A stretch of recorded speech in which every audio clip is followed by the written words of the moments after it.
recentemente, o PL 1904, ele tem sido alvo de grande polêmica e uma pena que também foi desvirtuado pela imprensa, o que de fato é o objetivo central desse projeto. E o objetivo central desse projeto está aqui nas minhas mãos, ó. Para que fique bem claro. Esse aqui é um bebê de mais de 22 semanas, que está aqui nas minhas mãos. Esse bebê aqui, o Conselho Federal de Medicina diz o seguinte, olha, para matar esse bebê dentro do ventre materno, num processo de aborto, digamos um aborto legal, eu vou ter que provocar nele uma morte torturante através da assistolia fetal. Foi isso que o Conselho Federal de Medicina, não é sobre política, não é sobre ideologia, não foi ninguém religioso que disse isso, foi o Conselho Federal de Medicina. E a assistolia fetal, ela é proibida até em animais. E o Conselho Federal de Medicina disse, olha, tem que ser proibido em humanos também, porque a assistolia fetal é introduzir no coração de uma criança o cloreto de potássio, torturando essa criança com dores terríveis até a morte. Então, com 22 semanas, mais de 22 semanas, esse bebê, ele pode viver fora do ventre materno. Você sabia disso? Tem muita gente aqui nos assistindo que nasceu com um pouco mais de 22 semanas. Pessoas que estão aqui na feira também têm essa história para contar. Então, esse bebê com mais de 22 semanas, ele pode viver fora do ventre. O que o projeto 1904 está querendo dizer é o seguinte, já que esse bebê pode viver fora do ventre, vamos tirá-lo da barriga da mulher sem matá-lo. Vamos preservar a vida dele. E aí essa mulher, ela pode escolher se ela quer ter esse bebê para ela, ou se não, se ela quer deixá-lo no hospital, na incubadora, para a família adotiva logo mais vir buscá-lo. Tá tudo bem. Esse projeto está querendo dizer que não se pode assassinar esse bebê. Imagine só uma mulher grávida. Vamos ainda deixar a cena um pouco mais lamentável. Vamos imaginar que essa mulher foi vítima de uma violência. E ela já está com mais de 22 semanas por alguma razão, não procurou aborto e agora está procurando. Sabe o que vai acontecer? O médico vai ter que informar para ela que nessa fase ela vai ter que passar por um parto, não tem como evitar. Desse tamanho, vai ter que passar por um parto. E aí, o que essas pessoas estão dizendo, essas pessoas que defendem o aborto nessa fase, é que essa mulher, antes do parto, ela deve receber várias agulhadas na sua barriga, até encontrar o coração dessa criança. Quando encontrar o coração dessa criança, injeta-se cloreto de potássio para que ele morra.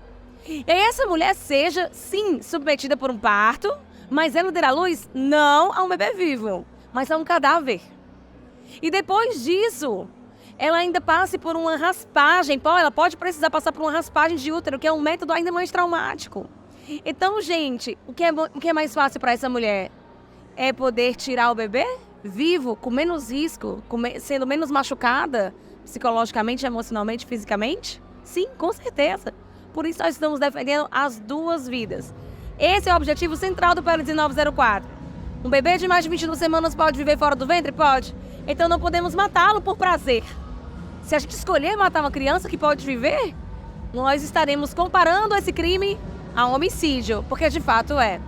Então essa é a defesa do PL 1904, nós nos posicionamos favorável e dizemos sim à vida do bebê. Na sua opinião, por que existe todo esse movimento pró-aborto no Brasil? Por que está surgindo isso agora?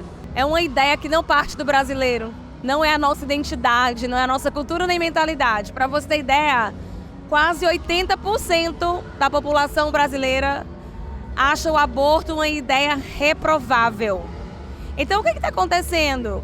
Grupos internacionais interessados no aborto, porque tem um lucro político, tem lucros de situações escusas que já estão sendo investigadas nos Estados Unidos, como algum tipo de lucro financeiro por trás disso, clínicas de aborto sendo abertas em todo o país, como acontece nos Estados Unidos. Enfim, é uma ideia perversa, que não tem nada a ver com a mentalidade brasileira, que vem com muito investimento internacional. Você pode ver, toda ONG abortista, a maioria das ONGs abortistas, dos recursos que promovem a cultura da morte, por trás tem sempre financiamento internacional. Então, ser brasileiro é ser pró-vida. Então, por isso que a gente tem que se levantar. Agora, se a gente não levantar a voz, a gente perde essa guerra. Porque aí uma minoria organizada vai prevalecer sobre a maioria desorganizada. Nós não podemos ser a maioria desorganizada. Precisamos ser a maioria organizada, influente e atuante. E Priscila, os ativistas pró-aborto, eles afirmam que em casos de estupro, a mulher deve passar por um aborto pelo bem dela. Como é que tu responde a esse argumento? Olha só, nós temos vários casos de pessoas aqui hoje, entendeu? Que são fruto de uma violência, de um estupro. Pessoas que estão nos assistindo também. Mulheres que hoje estão nos assistindo e são mães, né? E felizes com seus filhos. E o estupro é algo completamente condenável. A primeira coisa que nós temos que lutar pelo aumento de pena para estupradores. Infelizmente, nós estamos hoje com um governo que defende saidinha para estuprador. Não defende, não consegue ali ter a maioria para a gente aprovar penas mais severas para estuprador. E é isso que a gente precisa. Então, primeira coisa, combater o estupro com veemência, combater o criminoso com veemência. E a segunda coisa, amparar essa mulher vítima, amparar com o que ela precisa. O aborto, em caso de estupro, é legalizado no Brasil. Ele é excluída a pena de uma mulher que foi estuprada e faz aborto. Agora, a gente não pode ignorar a quantidade de mulheres que foram vítimas dessa terrível violência e que escolheram dar à luz e, às vezes, fazer outra mamãe feliz, né? Entregar para a adoção. Quantas crianças, quantas mães hoje estão recebendo uma criança que sonharam com elas, que foi fruto, né, de uma situação tão lamentável, tão traumática, fruto de uma dor, mas que hoje está gerando vida.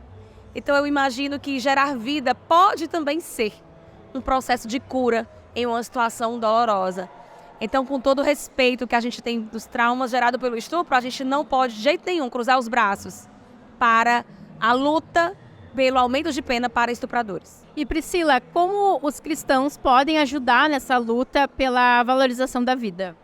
Cristão tem que se posicionar. A Bíblia diz em Provérbios o seguinte: abre a tua boca pelos que não podem falar. Luta pelos direitos daqueles que estão em aflição. Esse é o nosso papel enquanto cristão. Se posicionar, ter voz. Nós temos a nossa influência.